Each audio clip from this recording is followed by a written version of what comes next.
नमस्कार, बहुत स्वागत है आपका। छत्तीसगढ़ राउंड अप आप देख रहे हैं। मैं हूं आपके साथ ऋतु ज्ञानवारी। सबसे पहले बात जांजगीर चांपा की, जहां पर मेडिकल कॉलेज में भर्ती के नाम पर ठगी हुई है। ठगी करने वाला आरोपी असम से गिरफ्तार हुआ है। शिवरी नारायण पुलिस ने आरोपी को गिरफ्तार किया है। कॉलेज में दाखिला दिलाने के नाम पर पैसे वसूले थे। छात्रों से 8,15,000 की ठगी की गई थी। शिवरी नारायण थाना क्षेत्र के खरौद का ये मामला आपको बता रहे हैं।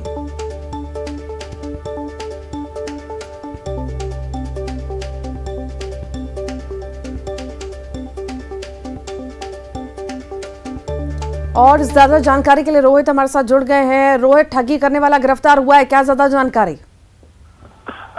देखिए नहीं तो ये एक पूरा गिरोह है और इसमें ये गिरोह के जो सदस्य है उसे पुलिस ने असम से गिरफ्तार किया है। इनका जो मुख्यतः काम है छात्रों को झांसे में लेना, और इन्हीं के झांसे में आकर जांजगीर चांपा जिले के शिवरीनारायण थाना क्षेत्र के नगर पंचायत खरौद का रहने वाला छात्र आ गया था और मेडिकल कॉलेज में पीजी सब्जेक्ट पर एडमिशन लेने के लिए इसने जो है 8,15,000 रुपए दिए थे, लेकिन उसके बावजूद भी इसे ना तो प्रवेश मिला और इसके पैसे जो है ठगी हो गए थे। लगातार ये पैसे की मांग कर रहा था। जब इसे नहीं मिले तो इसके द्वारा जो है थाने में शिकायत की गई, जिसके बाद पुलिस ने जो है पूरी रेकी की और उसके बाद आरोपी का सुराग लगा करके उसे असम से गिरफ्तार किया गया है। जी, बहुत शुक्रिया। बिलासपुर से बड़ी खबर की बात करेंगे। अतिक्रमण हटाने को लेकर विवाद हुआ है। निगम की टीम और व्यापारी के बीच विवाद हुआ। सड़क पर अतिक्रमण के खिलाफ कार्रवाई हुई है। कार्रवाई करने टीम पहुंची थी नगर की टीम और व्यापारी के बीच जमकर विवाद हुआ है। विवाद का वीडियो सोशल मीडिया पर वायरल हो रहा है। कोतवाली थाना क्षेत्र के बिलासा चौक का ये मामला आपको बता रहे हैं। अतिक्रमण के खिलाफ कार्रवाई लगातार जारी है।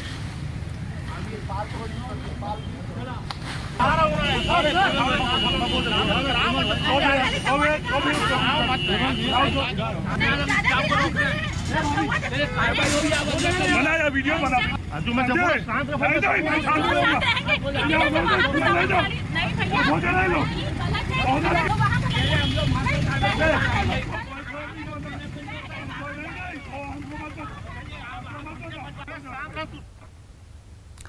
और अब बात करते हैं अंबिकापुर की, जहां लड़कियों के बीच मारपीट का मामला सामने आया। दुकान के सामने लड़कियों के बीच जमकर मारपीट हुई। देवीगंज रोड पर लड़कियों के बीच मारपीट की तस्वीरें। लड़की को दुकान से बाहर निकालकर मारपीट की गई। मारपीट का वीडियो अब सोशल मीडिया पर खूब वायरल हो रहा है।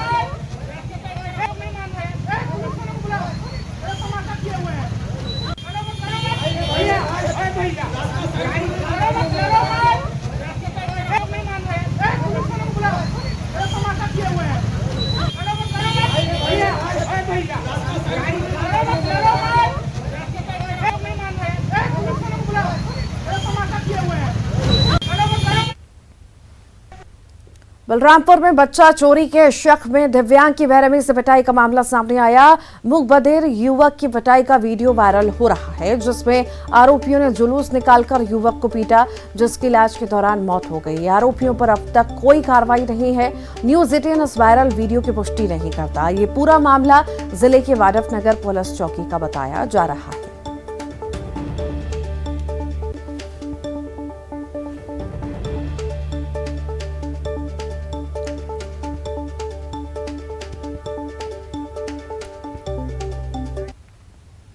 राजधानी रायपुर में अनुकंपा नियुक्ति की मांग को लेकर 44 दिनों से धरना जारी है और आज दिवंगत कर्मचारियों के विधवा महिलाओं और आश्रितों ने शव यात्रा निकालकर अपनी मांगें रखी।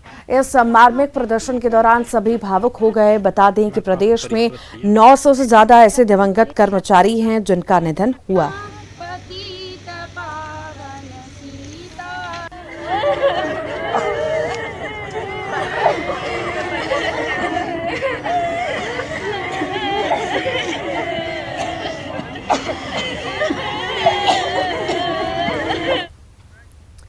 कवर्धा में एक परिवार की लड़ाई में दूसरे पक्ष ने मानवता की सारी हदें लांघ दी।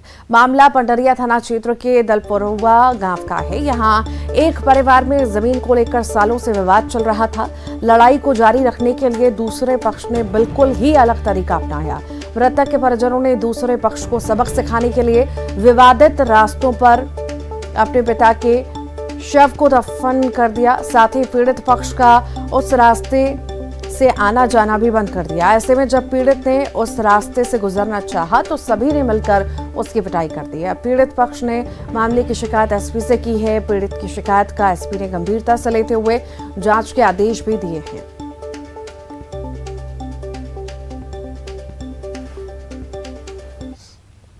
टाइगर रिजर्व में अवैध निर्माण का मामला पेंच और बांधवगढ़ टाइगर रिजर्व में अवैध निर्माण का मामला सामने आया है। टाइगर रिजर्व के बफर जोन में बिना अनुमति टाइगर सफारी निर्माण का ये मामला है। जनहित याचिका पर हाईकोर्ट ने कार्रवाई के आदेश दिए हैं। दोषी अधिकारियों की जांच कर कार्रवाई करे सरकार, हाईकोर्ट ने ऐसा कहा है। एमपी इको टूरिज्म बोर्ड के पूर्व सीईओ विनय बर्मन, पूर्व वन सचिव एपी श्रीवास्तव की जांच के आदेश। बाघों की मौतें और शिकार रोकने एनटीसीए की अनुशंसाओं का पालन करें सरकार। और टाइगर रिजर्व में अवैध निर्माण और सफारी के खिलाफ दायर याचिका थी। पर्यावरण प्रेमी अजय दुबे ने दायर की थी याचिका। ज्यादा जानकारी के लिए प्रतीक हमारे साथ जुड़ गया। प्रतीक, क्या है पूरा मामला? देखिए, आपको बता दूं रितु की पूरा मामला पेंच और बांधवगढ़ टाइगर रिजर्व में अवैध निर्माण का है और ये याचिका जो है प्रेमी अजय दुबे द्वारा दायर की गई थी। दरअसल टाइगर रिजर्व के बफर जोन में बिना अनुमति टाइगर सफारी का निर्माण करना, ये तमाम जो मसले हैं वो इस याचिका के माध्यम से उठाए गए थे और कहीं ना कहीं जनहित याचिका के माध्यम से हाईकोर्ट से निवेदन किया गया था कि इस पूरे मामले पर कार्रवाई की जाए, जो कि कहीं ना कहीं अवैध रूप से बफर जोन के साथ साथ जो सफारी जोन बनाया गया है उससे वन्य प्राणी कहीं ना कहीं बेहद डिस्टर्ब हो सकते हैं। और इस पूरे मामले को लेकर विस्तृत सुनवाई जो आज हुई थी और हाईकोर्ट ने इस पूरे मसले पर नोटिस जारी किए हैं। बहुत शुक्रिया प्रतीक। मुरैना से बड़ी खबर की बात करेंगे। मिलावटी मावा बनाने की डेयरी पर छापा मारा गया है। खाद्य विभाग ने ये छापेमारी की है। मिलावटी मावा ग्लूकोज पाउडर जब्त हुआ है। 2 ड्रम सप्रेटा दूध केमिकल भी जब्त हुए हैं। जोतावर गांव में डेयरी चल रही थी। डेयरी मालिक निरपाल सिंह बघेल पर मामला दर्ज हुआ है।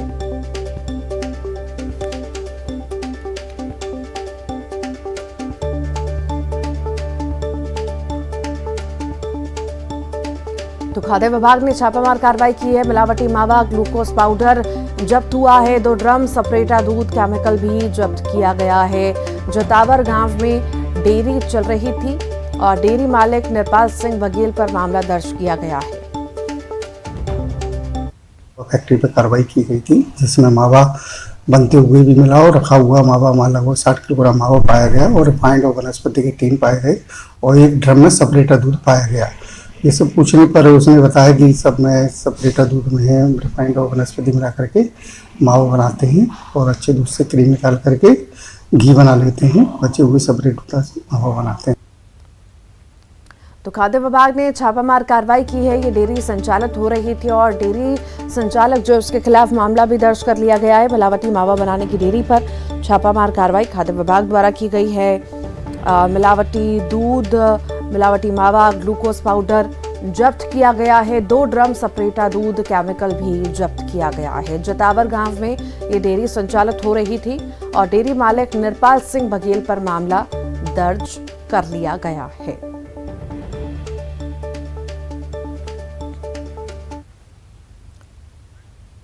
इंदौर से बड़ी खबर की बात करते हैं। कथावाचक प्रदीप मिश्रा का बयान सामने आया, सोशल मीडिया पर वायरल हो रहा है।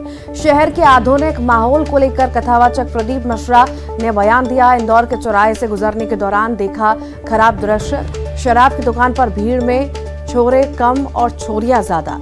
मेरे साथ एक सज्जन चल रहे थे। मैंने कहा गाड़ी थोड़ी धीमे चलाइए, इंदौर का माहौल खराब हो गया है। शराब दुकान पर खड़ी बेटियां इंदौर की नहीं हो सकती हैं। इंदौर की फिजा को दूसरी जगह से आई बेटियों ने बिगाड़ा है। जो कॉलेज में पढ़ने आई हैं उन्होंने वातावरण खराब किया है। इंदौर की बेटियां इतनी मर्यादा नहीं तोड़ सकती हैं। मदिरा की दुकान पर लाइन लगाकर मदिरा खरीदें। ये माता अहिल्या की भूमि है और रहेगी। आज भी मां अहिल्या हाथों में शिवलिंग लेकर चलती है और इसे कोई नकार नहीं सकता। महिलाओं के पहनावे को लेकर भी प्रदीप मिश्रा बोले हैं। इंदौर की बेटियां आज भी बाहर जाती हैं तो मर्यादित कपड़े पहनकर जाती हैं। इनको चढ़ाने के लिए बाहर से आई लड़कियां ऐसे कपड़े पहनकर जाती हैं। उन्हें चढ़ाकर बोलती हैं जैसा हम कपड़े पहन रहे हैं वैसा पहनो। तल से, और वहाँ विजयनगर चौराहे के बीच में एक मदिरा की दुकान थी। वहाँ छोरे तो कम थे, छोरियाँ ज़्यादा थी। आजकल का माहौल खराब हो गया गुरुजी। हमने उनसे कहा, ये जो मदिरा की दुकान पर खड़ी है, ये मेरे इंदौर की बेटियां नहीं हो सकती, ये मेरी गारंटी। इंदौर की फिजा को, इंदौर की हवा को और इंदौर के वातावरण को ये दूसरे जगह के आकर यहां कॉलेज में एडमिशन लेकर, जिनके माँ बाप इनको भरोसा कर कर भेजते हैं, और वो कॉलेज में रहकर या कहीं कमरा किराए से लेकर, ये बेटियां हमारे इंदौर की फिजा खराब कर रही हैं, इंदौर का वातावरण। भारतीय जनता पार्टी ने मुख्य निर्वाचन पदाधिकारी को पत्र लिखा है। बीजेपी प्रदेश प्रवक्ता और पूर्व मंत्री राजेश मूणत ने पत्र लिखकर सीएम भूपेश बघेल की शिकायत की। उन्होंने मुख्यमंत्री पर आपत्तिजनक कानून के खिलाफ बयान देने पर संज्ञान लेने की मांग की है। निर्वाचन आयोग से गाइडलाइंस और आचार संहिता के उल्लंघन पर कार्रवाई करने की मांग की। नेताम ने लिखा कि बीजेपी प्रत्याशी ब्रह्मानंद नेताम को लगातार बलात्कारी कहकर चुनाव को प्रभावित किया जा रहा है। जशपुर में सड़क की बदहाली से नाराज महिलाओं ने जशपुर सन्ना मार्ग में चक्का जाम कर दिया और इस मार्ग का निर्माण नहीं होने से लोग खासे परेशान हैं। सड़क पर चलने से लोगों को काफी परेशानी हो रही है। सड़क पर उड़ने वाली धूल की वजह से लोगों को कई गंभीर बीमारियां हो रही हैं और इसी से नाराज होकर महिलाओं ने आज सुबह चक्का जाम कर दिया। इसकी सूचना मिलते ही पुलिस प्रशासन मौके पर पहुंचा। महिलाओं को समझाइश देने की कोशिश करते रहे, लेकिन किसी ने उनकी एक ना सुनी। आखिरकार पीडब्ल्यूडी के अधिकारी मौके पर पहुंचे और जनवरी से सड़क निर्माण का काम शुरू करने का आश्वासन दिया। तब जाकर महिलाओं ने चक्का जाम खत्म किया। हमारी रोड के मीटर में बैठे हैं सर हम लोग। हमारे सुनक्यारी कभी रोड बना ही नहीं सर। गली खोचा सब पक्की दिखता है सर, लेकिन हमारी रोड सुनक्यारी ऐसा है कि कभी हम लोग पक्की का दर्शन ही नहीं किए सर।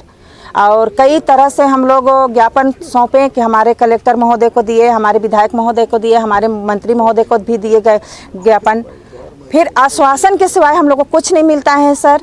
और सभी कोई से बोला जाता है कि मई में शुरू हो जाएगा, जून में शुरू हो जाएगा सर, लेकिन आज तक हमारे सड़क बनने के लिए अभी तक नहीं। ये सांकेतिक सोनक्यारी ग्राम के महिलाओं ने यहाँ जो मार्ग है, कच्चा मार्ग, उसको पक्का बनाने के लिए, और यहाँ धूल वगैरह उड़ती रहती है, गांव वालों को काफ़ी परेशानी है। ये सांकेतिक रूप से यहाँ पे बैठे थे।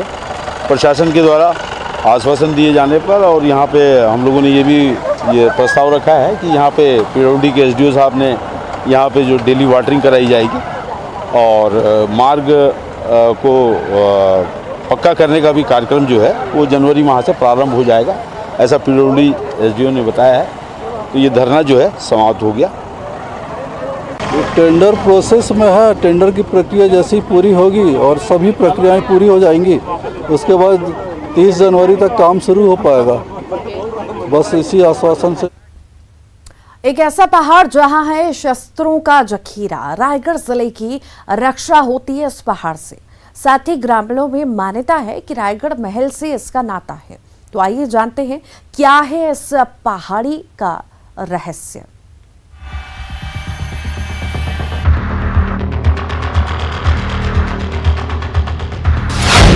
हथियारों से लदा एक पहाड़,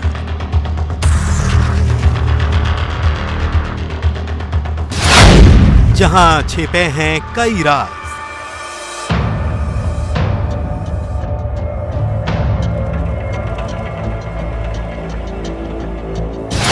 रहस्यमयी पहाड़ में छिपे हथियार,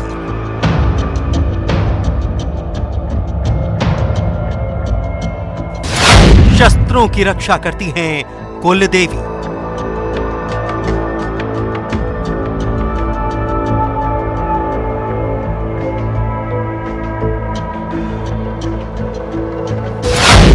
क्यों है ये रायगढ़ का रक्षक पहाड़?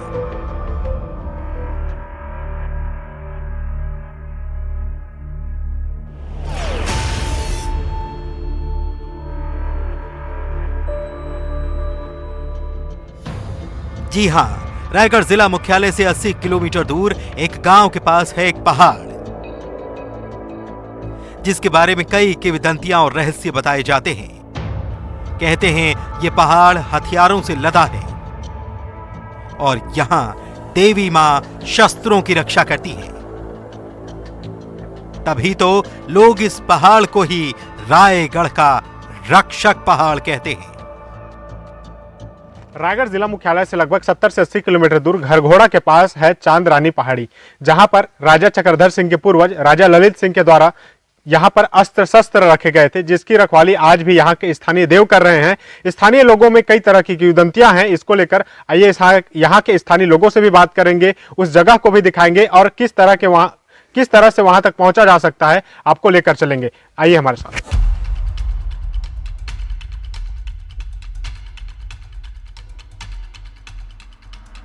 तो हम चल पड़े थे इस रहस्यमयी रक्षक पहाड़ के बारे में जानने के लिए, जहां के बारे में कहा जाता है कि इस पहाड़ में इतने शस्त्र हैं कि चाहे कितने भी लोग आ जाएं, उनके लिए शस्त्र कम नहीं पड़ते।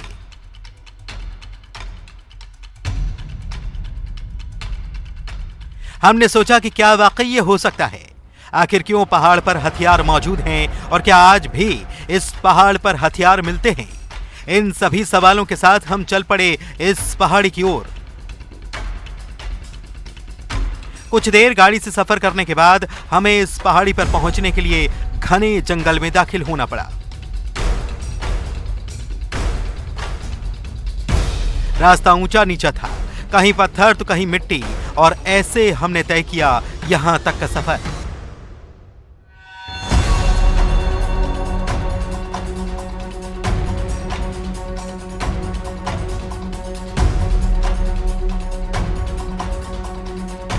और यहां आने पर हमें मिला ये मंदिर।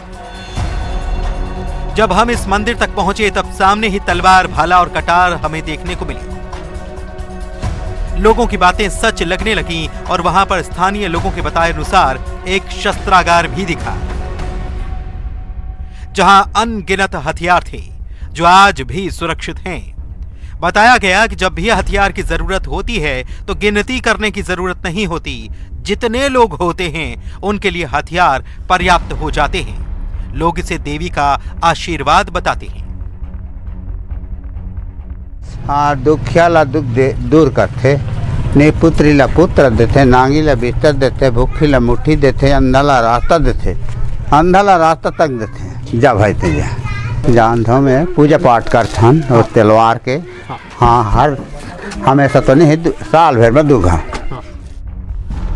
भले ही राजशाही का वक्त बीत चुका, लेकिन आज भी पहाड़ी का लोगों में काफी महत्व है। स्थानीय लोग इसे चांद रानी पहाड़ी के नाम से जानते हैं। यहाँ आज भी साल में 2 बार पूजा का आयोजन किया जाता है और मंदिर में बकरे की बलि देने की प्रथा है। हाँ है, वो है ना, हम लोग का मतलब हमारे नवागढ़ में वो चांद रानी पहाड़ है ना, उसमें मतलब वो तलवार वगैरह है। वो दशहरा के दिन मतलब उसमें पूजा पाठ होता है। मतलब तलवार का इस्तेमाल किया जाता है, मतलब देव लोगों का। कब से देख रहे हैं आप लोग इसको? मैं बचपन से देख रहा हूँ। हालांकि राजशाही खत्म होने के बाद शस्त्रों की जरूरत तो नहीं पड़ती, लेकिन लोग अब यहाँ स्थित देवी की पूजा अपनी विपत्तियों को दूर करने के लिए करते हैं। उनका मानना है कि माता सारी बाधाएं हर लेती हैं। माना जाता है कि यहाँ पर जो शस्त्र हैं, क्योंकि जो कभी भी युद्ध हुआ करता था तो जो शस्त्रों की ज़रूरत पड़ती होती थी, तो यहाँ पर जो शस्त्रागार जो बनाया गया था, जो शस्त्र अभी भी मौजूद हैं, उन शस्त्रागारों के माध्यम से वो युद्ध में उनका उपयोग करते थे। साथ ही किंवदंती ये है कि जो भी यहाँ पर पूजा पाठ करने के लिए आता है और मन्नतें लेकर के आता है तो उसकी मन्नतें यहाँ पर पूरा होता है। और बलि प्रथा का भी यहाँ पर देखा गया है कि यहाँ पर बलि प्रथा है और बलि दी जाती है यहाँ पर। और पूर्व में भी ऐसी किंवदंती है कि जो दशहरे के समय में यहाँ पर पूजा अर्चना किया जाता है और रात के समय में देवी यहाँ पर घूमती है, इसलिए आसपास के जो बरनाकुंडा गांव है, नवागढ़ गांव है और आसपास के जितने भी गांव हैं, रात के समय में लोग यहाँ पर नहीं निकलते हैं। ऐसा यहाँ पर धार्मिक मान्यता है। यानी कह सकते हैं कि जब भी रायगढ़ में विपत्ति आती है तब ये पहाड़ रायगढ़ के लोगों की रक्षा करता है।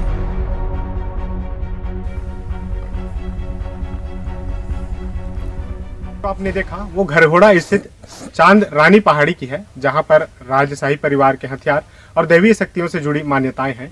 इस तरह की आपको कहानी बताते रहेंगे। हरपाल सिंह खूंटे, न्यूज़ 18 छत्तीसगढ़ के लिए रायगढ़ से। और आइए अब देखेंगे 25 सेकंड में खबर। कोरबा में आरक्षण की मांग को लेकर अनुसूचित जाति वर्ग ने किया धरना प्रदर्शन। राष्ट्रपति और राज्यपाल के नाम कलेक्टर को सौंपा ज्ञापन। बलौदाबाजार के सरकारी स्कूलों में शिक्षकों की कमी। 181 छात्रों को पढ़ाने के लिए सिर्फ 2 शिक्षक तैनात। ग्रामीणों ने दी चक्का जाम की चेतावनी।